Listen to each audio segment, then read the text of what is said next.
Hello students, welcome to our channel Vision Guru. ఇవాళ మనం 10th class Hindi text book నుంచి 9th lesson దక్షిణీ Ganga Godavari అనేటువంటి lesson గురించి తెలుసుకుందాము. సో దక్షిణీ గంగా గోదావరి, దక్షిణ గంగా గోదావరి ఈ లెసన్ని రాసిన వారు కాకా కాలేల్కర్. సో ఆయన రాసినటువంటి ఈ లెసన్ గురించి ఇవాళ మనం తెలుసుకుందాము. సో ఫస్ట్ అయితే చూడండి పిల్లలు, ఇక్కడ ఉన్ముఖీకరణ అని ఇచ్చారు. సో ఉన్ముఖీకరణలో ఒక చిన్న పోయం అనేది ఇచ్చున్నారు. సో దీని గురించి ఫస్ట్ అయితే చూద్దాం. కల్ కల్ करती नदिया सारी, छम छम करती बूंदे प्यारी, सर सर करती हवा ये न्यारी, జన జన హోవే యూं బలిహారీ. చూడండి పోయంలో ఏం చెప్తున్నారు, ఇక్కడ శబ్దాల గురించి చెప్తున్నారు. నదుల యొక్క శబ్దం ఎలా ఉంటుంది, వర్షించేటువంటి చినుకుల శబ్దం ఎలా ఉంటుంది, గాలి ఎలా ప్రవహిస్తుంది, దాని గురించి ఇక్కడ చెప్తున్నారనమాట. కల్కల్ కరితి నదియా సారీ, సో నదులన్నీ కలకల అని శబ్దం చేస్తూ ప్రవహిస్తూ ఉన్నాయి. ఛమ్ ఛమ్ కరితి బూందే ప్యారీ, వర్షపు చినుకులు, ఆ వర్షం పడినప్పుడు ఆ నీటి బిందువులు అనేవి ఛమ్ ఛమ్ అంటూ శబ్దం చేస్తూ టపటపామని శబ్దం చేస్తూ పడుతూ ఉన్నాయి అని చెప్తున్నారు. సరసర్ కరితి హవా ఏ న్యారీ, జన జన్ హోవే యూं బలిహారీ. సో గాలి కూడా ఝంఝం అంటూ అద్భుతంగా వీస్తూ ఉంది. ఈ వాతావరణానికి అందరూ కూడా మైమర్చిపోతూ ఉన్నారు అని చెప్పేసి ఇక్కడ చెప్తున్నారు. దీనికి సంబంధించినటువంటి 3 క్వశ్చన్స్ ఇక్కడ అడగడం జరిగింది. ఫస్ట్ క్వశ్చన్ చూడండి, యహా పర్ కిస్కే బారే మే బతాయా గయా హై. ఇక్కడ దేని గురించి చెప్పారు, యహా పర్ నదియోं के बारे में बताया गया है. ఇక్కడ నదుల గురించి, నీటి గురించి చెప్పారు. దక్షిణ భారత్ కి కుछ నదిयों के नाम बताइए.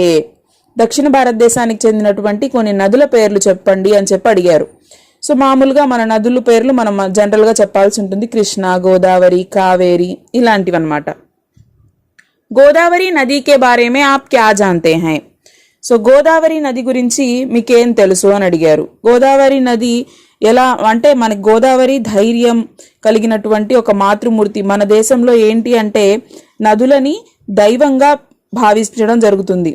అంటే నదుల్ని ఒక దేవత రూపంలో చూస్తారు, ప్రజలు పూజిస్తారు, గౌరవిస్తారు.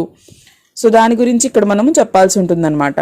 నెక్స్ట్ ఉద్దేశ్యకి వచ్చినట్లయితే, छात्रों को यात्रा वृत्तांत साहित्यिक विधा का ज्ञान कराते हुए उनमें लेखन करने की प्रवृत्ति का विकास करना, यात्रा वृत्तांत की भाषा शैली से परिचित कराना और इसके साथ साथ लेखक काका कालेलकर का परिचय कराते हुए उनकी भाषा व रचना शैली का ज्ञान कराना इस पाठ का उद्देश्य है.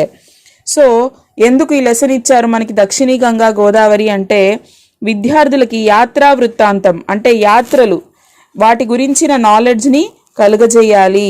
సో ఆ యాత్రల గురించి ఎలా మనము వివరిస్తూ రాయాలి అంటే, ఎలాంటి భాషని ఇందులో ఉపయోగించారు, కాకా కాలేల్కర్ గురించి, ఆయన గురించి ఇక్కడ పరిచయం చేస్తున్నారు, ఆయన భాషా శైలి గురించి చెప్తూ ఉన్నారు. నెక్స్ట్ विधा विशेष. यात्रा वृत्तांत यह गद्य की एक प्रमुख विधा है.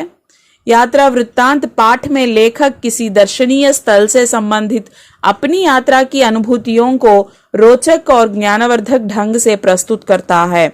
प्रस्तुत पाठ दक्षिणी गंगा गोदावरी भी श्री काका कालेलकर द्वारा रचित यात्रा वृत्तांत पाठ है, जो उनकी रचना सप्तसरिता से लिया गया है. इसमें लेखक ने गोदावरी नदी के प्राकृतिक सौंदर्य का वर्णन किया गया है.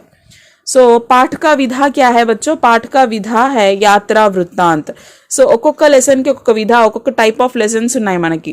కొన్ని వచ్చేసి పోయమ్స్ ఉన్నాయి, కొన్ని స్టోరీస్ ఉన్నాయి, కొన్ని ఏకాంకి నాటకాలకి సంబంధించినవి ఉన్నాయి. అలాగే ఈ లెసన్ ఏంటి అంటే యాత్రా వృత్తాంత్ అంటే, ఇక్కడ కవి, ఇక్కడ రచయిత మనకి ఆయన చేసినటువంటి యాత్ర గురించి, ఆయన ప్రయాణం గురించి వివరిస్తూ ఇక్కడ చెప్పడం జరిగిందనమాట. ఈ యాత్రా వృత్తాంతం అనేది మనకి ప్రోజ్లో ఒక ఇంపార్టెంట్ పార్ట్ అని చెప్పుకోవచ్చు మనం. సో ఇందులో ఆయన యాత్ర గురించి వివరిస్తూ, ఆయన పొందినటువంటి అనుభవాలు, అనుభూతులు, వాటి గురించి ఇక్కడ చెప్పడం జరిగింది. సో అయితే ఈ యాత్ర ఇక్కడ ఇచ్చినటువంటి దక్షిణీ గంగా గోదావరి అనేటువంటి ఈ లెసన్ అనేది ఆయన రాసినటువంటి రచన, కాకా కాలేల్కర్ గారు రాసినటువంటి రచన సప్త సరిత నుంచి తీసుకోవడం జరిగింది. ఇందులో ఆయన గోదావరి నది గురించి, అలాగే అక్కడ ఉన్నటువంటి ఆ ప్రకృతి సౌందర్యం, ఆ అందాలు, నేచర్ ఎలా ఉంది, అక్కడ నేచర్ గురించి, దీని గురించి వివరించడం జరిగింది. నెక్స్ట్ లేఖక్ పరిచయ్. సో ఇక్కడ మనకి కాకా కాలేల్కర్ గారి బొమ్మ ఇచ్చున్నారు, ఆయన పిక్చర్ ఇక్కడ మీరు చూడొచ్చు. సో అయితే ఆయన గురించి మనం తెలుసుకుందాం. काका कालेलकर का पूरा नाम दत्तात्रेय बालकृष्ण कालेलकर है. సో ఆయన పూర్తి పేరు చూడండి, కాకా కాలేల్కర్ గారి పూర్తి పేరు ఇచ్చున్నారు ఇక్కడ, దత్తాత్రేయ బాలకృష్ణ కాలేల్కర్. దత్తాత్రేయ బాలకృష్ణ కాలేల్కర్. ఆయన 1885లో జన్మించారు, అలాగే 1991లో మరణించారు. उन्होंने आजीवन गांधीवादी विचारधारा का पालन किया. इन्होंने हिंदुस्तानी प्रचार सभा वर्धा के माध्यम से हिंदी की खूब सेवा की. वे राज्यसभा के सदस्य भी रह चुके हैं. సో ఇక్కడ ఆయన బర్త్ ఇయర్ ఇచ్చారు, అలాగే డెత్ ఇయర్ ఇచ్చారు. నెక్స్ట్ ఆయన జీవితాంతం కూడా గాంధీవాదాన్ని పాటించారట. నెక్స్ట్ రాజ్యసభ సభ్యులుగా కూడా ఆయన పనిచేశారు. సో ఇది ఆయన గురించి ఇచ్చినటువంటి ఇన్ఫర్మేషన్. నెక్స్ట్ విషయ ప్రవేశ్ చూద్దాం. गोदावरी नदी धीर गंभीर माता और पूर्वजों की अधिष्ठात्री देवी मानी जाती है. इसके जल में अमोघ शक्ति है. इसके तट पर अनेक शूरवीरों, तत्वज्ञानियों, साधु संतों, राजनीतिज्ञों और ईश्वर भक्तों ने जन्म लिया है. ऐसी पावन और पवित्र गोदावरी नदी के प्राकृतिक सौंदर्य का जो वर्णन काका कालेलकर के द्वारा हुआ है, चलिए इसके बारे में हम जानेंगे. మనం ముందే చెప్పుకున్నాము, మనం ఈరోజు మాట్లాడుకోబోతోంది గోదావరి నది గురించి, అలాగే అక్కడ ప్రాకృతిక అంటే సౌందర్యం గురించి, ప్రకృతి ఎంత అందంగా ఉంది అనే దాని గురించి కవి ఇక్కడ వర్ణించడం జరిగింది, లేఖక్ ఇక్కడ రాశారనమాట. అయితే గోదావరి నదిని కూడా మన ప్రజలు, మన భారతదేశంలో ఉండేటువంటి ప్రజలు నదులని దైవంతో పోలుస్తారు, దేవతగా భావిస్తారు, పూజలు చేస్తారు, దాన్ని గౌరవిస్తారనమాట. సో మన ఆ గోదావరి నది ఒడ్డున అంటే మన దేశంలో ఎంతోమంది సూరులు, వీరులు, తత్వవేత్తలు, అలాగే సాధువులు, రాజకీయవేత్తలు, ఇలాంటి గొప్ప గొప్ప వాళ్ళంతా కూడా జన్మించారు అని చెప్పేసి చక్కగా ఇక్కడ లేఖక్ వర్ణించడం జరిగింది. సో ఇంకా దాని గురించి ఎక్కువ ఇన్ఫర్మేషన్ మనం లెసన్లోకి వెళ్ళి తెలుసుకుందాం. సో ఆయన ప్రయాణం ఎక్కడి నుంచి స్టార్ట్ అవుతోంది, ఎలా వెళ్తున్నారు, ఏం చూస్తున్నారు, మధ్య మధ్యలో ఆయన ఏమేం చూసి ఎలా ఫీల్ అవుతున్నారు అనేది మొత్తం కూడా ఈ లెసన్లో ఎక్స్ప్లెయిన్ చేశారు. चेन्नई से राजमहेंद्री जाते हुए बेजवाड़े से आगे सूर्योदय हुआ. बरसात के दिन थे, इसलिए पूछना ही क्या, जहां तहां विविध घटा वाली हरियाली फैल रही थी. చూడండి, చెన్నై నుండి రాజమండ్రికి వెళ్ళేటప్పుడు బెజవాడకి ముందుగా సూర్యోదయం అవుతూ ఉంది. ఆయన చూస్తున్నారనమాట. ఈ లెసన్ రాసిన ఆయన రచయిత మనకి చెప్తున్నారు, నేను చెన్నై నుంచి రాజమండ్రికి బయలుదేరాను, బెజవాడ చేరుకోవడానికి ముందే సూర్యోదయం అవుతూ ఉంది. సో వర్షాకాలం, ఇంకా వేరే చెప్పాలా, ఎంతో అద్భుతంగా ఎక్కడ చూసినా కూడా ఆ గ్రీనరీ కనిపిస్తూ ఉంది, పచ్చదనం వ్యాపించి ఉంది. వర్షాకాలంలో ఎలా ఉంటుంది, సో ఎక్కడ చూసినా కూడా మైదానాల్లో అక్కడంతా కూడా ఏంటి మనకి పచ్చ పచ్చగా గడ్డి మొలకెత్తి, చిన్న చిన్న మొక్కలు అవన్నీ కూడా లేలేత ఆకులు వచ్చేసి చూడ్డానికి చాలా అద్భుతంగా కనిపిస్తుంది. దాని గురించి ఇక్కడ చెప్తున్నారు. पूर्व की तरफ एक नहर रेल की पटरी के किनारे किनारे बह रही थी, पर किनारा ऊंचा होने के कारण पानी हमें कभी कभी ही दिख पड़ता.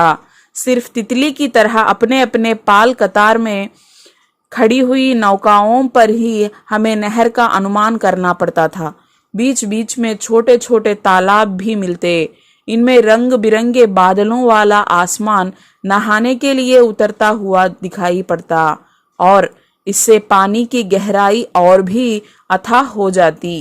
कहीं कहीं चंचल कमलों के बीच खामोश खड़े हुए बगुलों को देखकर सवेरे की ठंडी ठंडी हवा का अभिनंदन करने को मन मचल पड़ता. इस तरह कविता प्रवाह में बहकर जाते हुए कोवूर स्टेशन आ गया. मन में यह उमंग भरी थी कि अब यहाँ से गोदावरी मैया के भी दर्शन होने लगेंगे. సో ఇంకా ఏం చూస్తున్నారు ఆయన, రైలు పట్టాల పక్కనే తూర్పు దిశగా ఒక నది ప్రవహిస్తుందంట, చిన్న పిల్ల కాలువలాగా ప్రవహిస్తూ ఉంది. దాని తీరం ఎత్తుగా ఉండడం వల్ల మాకు ఆ నీళ్ళు అప్పుడప్పుడు మాత్రమే కనిపిస్తూ ఉన్నాయి. అలాగే సీతాకోకల్లాగా తెరచాపలతో వరుసగా నిలబడినటువంటి అక్కడ పడవలు కనిపిస్తున్నాయి, నౌకలు కనిపిస్తున్నాయి. సో అక్కడ నీళ్లు ఉన్నాయి అని మాకు ఎలా తెలుస్తుంది? హైట్గా ఉండడం వల్ల మాకు నీళ్లు కనపడడం లేదు. ఆ పడవల్ని చూసి మేము అంచనా వేసుకుంటున్నాం, ఓ అక్కడ నీళ్లున్నాయి, చెరువులున్నాయి అని చెప్పేసి. అలాగే రంగురంగుల మేఘాలు, ఆకాశం, ఇవన్నీ కూడా ఎంతో అద్భుతంగా కనిపిస్తూ ఉన్నాయి. మాకు అంతులేని సంతోషాన్ని ఇస్తూ ఉన్నాయి. అక్కడక్కడ గాలి కదులుతున్న కమలాల మధ్యలో నిశ్శబ్దంగా, కమలాలంటే ఏంటి? తామర పుష్పాలు, తామర పువ్వుల గురించి చెప్తున్నారు ఇక్కడ. తామర పువ్వులు కనిపిస్తున్నాయి, గాలికి అవి కదులుతూ ఉన్నాయి. వాటి మధ్యన సైలెంట్గా నిలబడుకోనున్నటువంటి బగులే అంటే కొంగల్ని చూసి ఆ పొద్దున్నే తెల్లవారుజామున వీచేటువంటి ఆ చల్ల గాలిని ఆనందించాలి అని చెప్పేసి మా మనసు కోరుకుంటూ ఉంది. ఈ విధంగా ఆయన ఆ కవితా ప్రవాహంలో కొట్టుకుపోతూ ఇప్పుడు ఎక్కడికి చేరుకున్నారు? కొవ్వూరు స్టేషన్ దాకా వచ్చారట. ఇక్కడ నుంచి మాకు గోదావరి దర్శనం కూడా కలుగుతుంది అని చెప్పేసి మా మనసు ఎంతో ఉత్సాహంగా ఉరకలు వేస్తుంది అని చెప్తున్నారు. పుల్ पर से गुजरते समय दाएं देखे या बाएं, हम उसी उधेड़ बुन में थे. पुल आ गया और भागमती गोदावरी का अत्यंत विशाल पाट दिखाई पड़ा.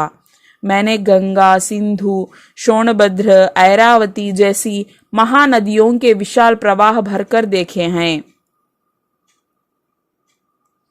बेजवाड़े में कृष्णा माता के दर्शन पर मैं गर्व करता रहूंगा, लेकिन राजमहेंद्री के आगे गोदावरी की शान शौकत कुछ निराली ही है. ఇంకా ఏం చెప్తున్నారు? బ్రిడ్జ్ పై నుంచి వెళ్తూ ఉంటే అసలు ఎటు చూడాలి అనేటువంటి డైలమాలో పడిపోయాను నేను. కుడివైపున చూడాలా, ఎడం వైపున చూడాలా, ఆ నదిని ఎటువైపు నుంచి చూసినా తక్కువే అన్నంత అందంగా కనిపిస్తుంది. అత్యంత విశాలంగా ఉన్నటువంటి ఆ తీరం కనిపిస్తుంది. నేను గంగా, సింధు, సోనభద్ర, ఐరావతి లాంటి మహానదుల విశాల ప్రవాహాన్ని చాలా దగ్గరగా చూసున్నాను. అలాగే కృష్ణమ్మ తల్లిని కూడా దర్శించుకున్నాను. కృష్ణానదిని కూడా చూసి ఎంతో గర్వపడ్డాను. కానీ ఇక్కడ ఉన్నటువంటి గోదావరి యొక్క ఆ టీవీ, ఆ దర్పం చాలా అద్భుతంగా ఉన్నాయి, ఇంకొక లెవెల్లో ఉన్నాయి అని చెప్పేసి అక్కడ నదిని ఆయన పొగుడుతున్నారనమాట. इस जगह पर मैंने जितने भव्य काव्य का या प्रकृति के ठाट बाट का अनुभव किया, उतना शायद ही कहीं दूसरी जगह किया हो. पश्चिम की तरफ नजर फैलाई तो दूर दूर तक पहाड़ियों की श्रेणियां नजर आई. आसमान में बादल घिरे रहने से सूरज की धूप का कहीं नामो निशान तक न था. बादलों का रंग सांवला होने के कारण गोदावरी के धूली धूसरित मटमाइल जल की झाई और भी गहरी हो रही थी. ऊपर की और नीचे की झाई के कारण इस सारे दृश्य पर वैदिक प्रभाव की शीतल और स्निग्ध सुंदरता छाई हुई थी. और पहाड़ी पर कुछ उतरे हुए धौले धौले बादल तो बिल्कुल ऋषि मुनियों जैसे लगते थे. इस सारे दृश्य का वर्णन कैसे किया जा सकता है? यह इतना सारा पानी कहाँ से आता होगा? చూడండి ఎలాంటి వర్డ్స్ యూజ్ చేశారో, ఎంత చక్కగా వర్ణిస్తున్నారో. ఆయన చూసిన ప్రతి దృశ్యాన్ని కూడా ఇక్కడ చాలా చక్కగా చెప్తున్నారనమాట. ఇక్కడ ఏం చెప్తున్నారు ఆయన? సో ఈ అనుభూతి అనేది మరెక్కడా లేదు. ఇక్కడ నేను చూస్తున్నటువంటి ఈ ఫీలింగ్ అనేది నాకు ఎక్కడా కలగలేదు. నేను ఎన్నో నదుల్ని చూశాను, దూరాల వరకు కొండల వరుసలు కనిపిస్తూ ఉన్నాయి. ఆకాశంలో మేఘాలు కమ్ముకొని ఉండడం వల్ల, వర్షాకాలం అని చెప్పారు కదా ఇందాకే, సో దానివల్ల ఎక్కడ సూర్యకాంతి అనేది ఎక్కడ మచ్చుకైనా కనిపించట్లేదు. మేఘాల రంగు నల్లగా ఉండడం వల్ల గోదావరి నీళ్లు, కలుషిత నీరు ఇంకా నల్లగా కనిపిస్తుంది. అలాగే ఇంకా ఏమైంది? ఈ వాతావరణం అనేది చాలా చల్లగా, చాలా అందంగా కనిపిస్తూ ఉంది. ఆ తెల్లటి మేఘాలు అప్పుడప్పుడు కనిపిస్తూ ఋషుల వలె కనిపిస్తున్నాయి. తపస్సు చేసేటువంటి ఋషులు, మునులు ఉంటారు కదా, అలా కనిపిస్తున్నాయి. ఆ కొండలపైన ఆ మేఘాలు కూర్చున్నట్లుగా, ఋషులు కూర్చున్నట్లుగా. అసలు ఆ దృశ్యాన్ని ఎలా వర్ణించాలి? ఈ నదిలో ఈ నీళ్లు ఎక్కడి నుంచి వస్తున్నాయి, ఇంత నీరు ఎక్కడి నుంచి వస్తుంది అని చెప్పేసి రచయిత చెప్తున్నారనమాట. विपत्तियों में से विजय सहित पार हुआ राष्ट्र जिस तरह वैभव की नई नई घटाएं दिखलाता है, और चारों तरफ अपनी समृद्धि फैलाता जाता है, उसी तरह गोदावरी का अखंड प्रवाह पहाड़ों में से निकलकर अपने गौरव को साथ में लिए आता हुआ दिखाई पड़ता है।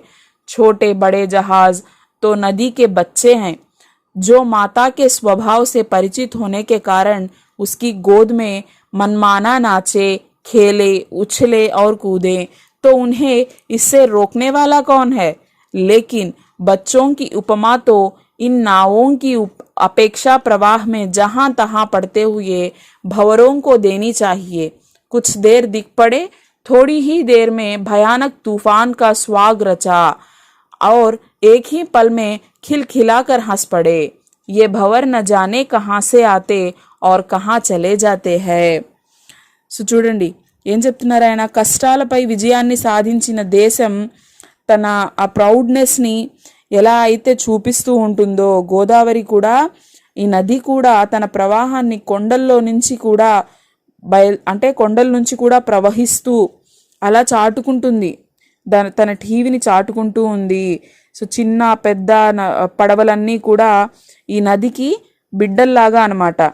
ఒక తల్లికి బిడ్డలు ఎలాగో ఈ గోదావరి నదికి పడవలన్నీ కూడా, ఈ నౌకలన్నీ కూడా అలాగా. సో చిన్న చిన్న పడవలు, పెద్ద పెద్ద పడవలు, ఇవన్నీ కూడా నదిలో కనిపిస్తూ ఉన్నాయి. అంటే పిల్లలకి ఎలా అయితే తన తల్లి యొక్క స్వభావం తెలుసుంటుందో, అంటే ఇలా ఇలా చేస్తే మా అమ్మ అరుస్తుంది, ఇలా చేస్తే ఇలా అలా తెలుసుంటుందో, అలాగా గోదావరి నది గురించి అన్నీ తెలిసినటువంటి ఆ పడవలు సో ఆ ఆటుపోట్లను ఎదుర్కొంటూ ముందుకు వెళ్తూ ఉన్నాయి. వాటిని అసలు ఆపగలిగేది ఎవరు? ఆ ఓడల కంటే ప్రవాహంలో అక్కడక్కడ కనిపించే ఆ సుడిగుండాలనే పిల్లలు అంటే ఇంకా బాగుంటుందేమో, కాసేపు కనపడుతున్నాయి, కాసేపట్లో భయంకరంగా మారుతున్నాయి, కాసేపట్లో మటుమాయమైపోతూ ఉన్నాయి, సో అలా కనిపిస్తూ ఉన్నాయి అని చెప్తున్నారు. ऐसे लंबे चौड़े भारी पाट के दरमियान अगर टापू ना हो तो इनकी कमी ही रह जाए. गोदावरी के टापू प्रसिद्ध है. कई तो पुराने धर्म की तरह जहाँ के तहाँ स्थिर रूप होकर जमे हुए हैं और कई एक कवि की प्रतिभा की तरह क्षण क्षण भर में स्थल की नवीनता उत्पन्न कर लेते और नया नया रूप ग्रहण करते हैं. इन टापुओं में अनासक्त बगुलों को छोड़ और कौन रहने जाए, और जब बगुले चलते हैं तो वे उन पर अपने पैरों के गहरे निशान छोड़े बगैर और जगह कैसे जाएं. अपने धवल चरित का अनुकरण करने वालों के लिए चरण चिन्हों द्वारा अगर वे दिशा सूचित ना करे तो बगुले ही कैसे. చూడండి ఏం చెప్తున్నారు, ఇంత పెద్ద విశాల మైదానం మధ్యలో ద్వీపం లేకపోతే ఎలాగా. సో అంటే ఇంత పెద్ద నదీ ప్రవాహంలో అక్కడక్కడ చిన్న ఇసుక దిన్నెల్లాగా అంటే కొంచెం స్పేస్ ఉంటుందన్నమాట. సో అలాంటి స్పేస్ అనేది లేకపోతే ఎలాగా. సో అలాంటి స్పేస్లో ఈ కొంగలు, ఇందాక బగుల అని చెప్పాం కదా, సో ఆ తపస్సు చేస్తున్నలాగా సైలెంట్గా నిలబడిపోయి ఉన్నాయి. అలాంటి వైరాగ్యం గల ఆ కొంగలు తప్ప ఇంకెవరుంటారు. అంతేకాకుండా వాటిపైన ఆ కొంగలు వెళ్ళేటప్పుడు ఏం చేస్తున్నాయి, తన పాదముద్రల్ని, అంటే వెళ్ళిన తర్వాత ఆ ఇసుక పైన వాటి పాదముద్రలు అనేవి పడుతూ ఉంటాయి కదా, అవి లేకుండా అవి ఎలా వెళ్ళగలవు. తన పాద చిహ్నాల ద్వారా అవి దారి చూపకపోతే అవి కొంగలే ఎలా అవుతాయి అని చెప్పి ఇక్కడ రచయిత వర్ణిస్తూ ఉన్నారనమాట.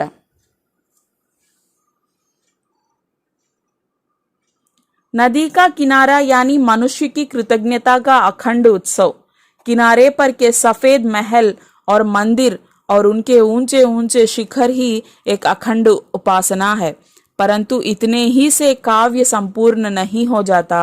इसलिए भक्त लोग नदी की लहरों पर से मंदिरों के घंटानाद की लहरों को इस पार से उस पार तक पहुंचाते रहते हैं. संस्कृति के उपासक भारतवासी इस जगह गंगाजल के आधे कलश गोदावरी में उंडेलते हैं और फिर गोदावरी के जल से कलश भरकर ले जाते हैं. कितनी भव्य विधि है, कितना पवित्र काव्य है. यह भक्ति रस तो हृदय में भरा हुआ है और मंदिरों के घंटानाद और इस हृदयनाद को तो पूर्व स्मृति ने ही सुनाया. कानों को तो सिर्फ इंजन की आवाज सुनाई पड़ रही थी, अतः हम आधुनिक संस्कृति के इस प्रतिनिधि से नफरत करना छोड़ दे तो रेल के पहियों का ताल कुछ कम आकर्षक नहीं लगता, और पुल पर तो उसका विजयनाद संक्रामक दूर दूर फैल जाने वाला होकर ही रहता है. సో చూడండి, నదీ తీరం, నది ఒడ్డు అనేది ఒక మనిషికి కృతజ్ఞత అని చెప్పుకోవచ్చు. ఆ ఒడ్డున ఉన్నటువంటి తెల్లటి ఆ బిల్డింగ్స్ కానీ, ఆ టెంపుల్స్ కానీ, దేవాలయాలు కానీ, వాటి శిఖరాలు, ఇవన్నీ కూడా అస్సలు వర్ణించడానికి మాటల్లో చెప్పలేనటువంటివి. సో ఇంతటితో కావ్యం అనేది సంపూర్ణం కాదు. కాబట్టి భక్తులందరూ కూడా ఆ నది అలలపై నుంచి ఆ దేవాలయం యొక్క టెంపుల్స్ యొక్క ఘంటానాదాలు, ఆ గంటల చప్పుడు, వాటి తరంగాలు ఈ ఒడ్డు నుండి ఆ ఒడ్డుకి చేరుస్తూ ఉంటారు. భారతీయులు ఏం చేస్తారు, గంగాజల కలశం నుండి సగం నీటిని నదిలో పోసి గోదావరి నీటిని అంటే హాఫ్ ఇందులో పోసేసి ఈ నీటిని కూడా అందులో నింపుకుంటారనమాట. సో ఇది ఎంతో గొప్ప పద్ధతిగా, అంటే పవిత్రంగా భావిస్తారు. అలా చేయడం వాళ్ళు పవిత్రంగా భావిస్తారనమాట. అంతేకాకుండా ఇంకా ఈ చెవులకి ఇంజన్ ధ్వని మాత్రమే వినపడుతూ ఉంది. మనం ఆధునిక సంస్కృతి యొక్క ధ్వనిని అసహించుకోవడం మానేస్తే రైలు చక్రాల లయ కూడా అంత మనము వదిలేయదగ్గది కాదు. అది కూడా మనల్ని అట్రాక్ట్ చేస్తుంది, ఆకర్షణ చేస్తుంది మనల్ని. అంతేకాకుండా ఈ బ్రిడ్జి మీద దాని విజయనాదం అనేది దూర దూరాల దాకా వినిపిస్తూ ఉంది. ఆ ట్రైన్ వెళ్ళేటప్పుడు వచ్చేటువంటి ఆ చప్పుడు కూడా మనము ఏదో యాంత్రికంగా భావిస్తాం, కానీ నిజంగా వింటే అది కూడా లయబద్ధంగా వినిపిస్తుందేమో, అది కూడా ఒక మ్యూజిక్ లాగా అనిపిస్తుందేమో అని చెప్పేసి రచయిత ఇక్కడ వర్ణిస్తూ ఉన్నారు. पुल पर गाड़ी अच्छी तरह चलने के बाद मुझे ख्याल आया कि पूरब की तरफ देखना तो छूट ही गया. हमने इस तरफ घूमकर देखा तो निराली ही रौनक नजर आई. पश्चिम की तरफ गोदावरी जितनी चौड़ी थी उससे भी ज्यादा पूरब में थी. उसे कई मार्गों से और उत्तेजित होकर समुद्र में मिलना था. सरिप्तती से सरिता मिलने जाए तब उसे संभ्रम, घबराहट और उत्तेजना तो होगी ही, पर गोदावरी तो धीर गंभीर माता ही ठहरी. उसका संभ्रम भी उदात्त रूप में ही प्रकट हो सकता है. इस ओर के टापू कुछ और किस्म के थे. उनमें वनस्त्री की शोभा पूरी पूरी खिल रही थी. ब्राह्मणों या किसानों के झोपड़े इस ओर से दिखाई नहीं पड़ते थे. अगर बहते हुए पानी के हमले के सामने टक्कर लेते इन दो टापुओं में किसी ने ऊंचे महल बनाए होते तो वे दूर से ही दिख पड़ते. ఇంకేం చెప్తున్నారు, కొంచెం దూరం వెళ్ళిన తర్వాత బ్రిడ్జి పై నుంచి ట్రైన్ ఇంకొంచెం దూరం వెళ్ళిన తర్వాత నేను తూర్పు వైపు చూడడం మర్చిపోయానని గుర్తొచ్చింది. అంటే నేను ఇంకొక సైడ్ చూశాను, కానీ ఈ సైడ్ చూడడమే మర్చిపోయాను. నేను ఒకవైపు మాత్రమే వర్ణిస్తూ ఉన్నాను. సో ఇంకొక వైపు చూసినట్లయితే ఎంతో వెడల్పుగా ఉంది. ఇటువైపు చూసిన దానికంటే అటువైపు ఇంకా వెడల్పుగా ఉంది. సో అక్కడ కూడా ఆ వాటర్ అనేది చాలా బాగా కనిపిస్తూ ఉంది, ఆశ్చర్యాన్ని కలుగజేస్తూ ఉంది. ఇంకా గంభీరంగా ఆ నదీ ప్రవాహం అనేది నాకు కనబడుతూ ఉంది అని చెప్పేసి వర్ణిస్తున్నారు.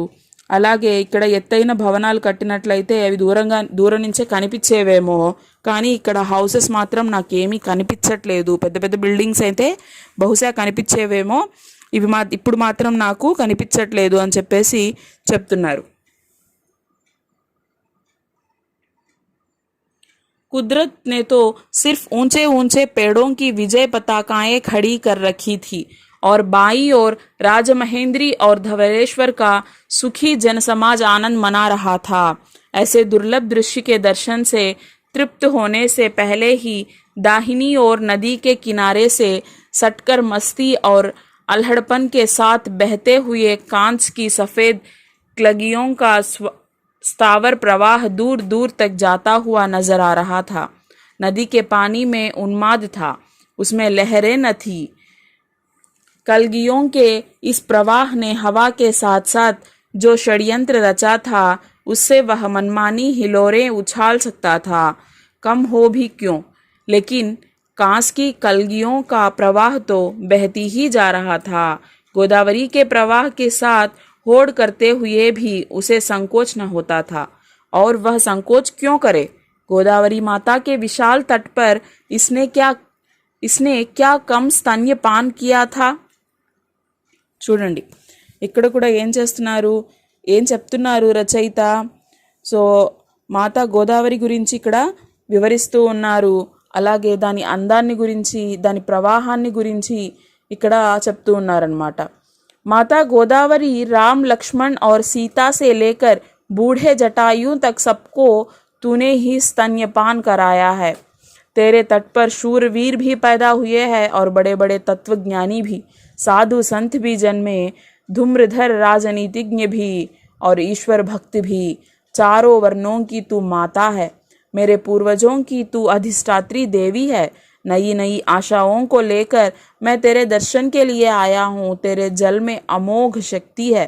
तेरे पानी की एक बूंद का सेवन भी व्यर्थ नहीं जाता. ఏం చెప్తున్నారు, రాముడు సీత లక్ష్మణుడి నుంచి స్టార్ట్ చేసుకొని ముసలి జటాయువు వరకు అందరూ నీ బిడ్డలే, నీ నీరు తాగి పెరిగినటువంటి బిడ్డలే.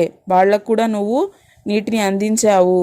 నీ తీరాన, నీ ఒడ్డున ఎంతోమంది శూరులు, వీరులు, గొప్ప గొప్ప తత్వవేత్తలు, సాధువులు, రాజకీయ నాయకులు, అలాగే ఎంతోమంది జ్ఞానులు జన్మించారు. అందరికీ నీవు తల్లివి. మా పూర్వీకులకు నువ్వు దేవతవి. కొత్త కొత్త ఆశలతో నీ దర్శనానికి ఎంతోమంది వస్తూ ఉంటారు. ఆ అమోఘమైనటువంటి శక్తి నీలో ఉంది అని ఇక్కడ గోదావరి నదితో మాట్లాడుతున్నారనమాట రచయిత. సో ఆ శక్తి నీలో ఉంది. నీ నీటిలోని ఒక్క బిందువు కూడా వృధా కాదు, అంత అమోఘమైనటువంటి పవర్ ఉంది ఈ నీటికి అని చెప్పేసి ఇక్కడ రచయిత చెప్పడం జరిగిందనమాట. సో ఇది దక్షిణీ గంగా గోదావరి అనేటువంటి లెసన్. ఐ హోప్ మీ అందరికీ అర్థమయ్యింది అనుకుంటున్నాను. సో దీనికి సంబంధించి మీకు ఏమన్నా డౌట్స్ ఉన్నట్లయితే నాకు కామెంట్ చేయండి, నేను వాటికి తప్పకుండా రిప్లై ఇస్తాను. Thank you.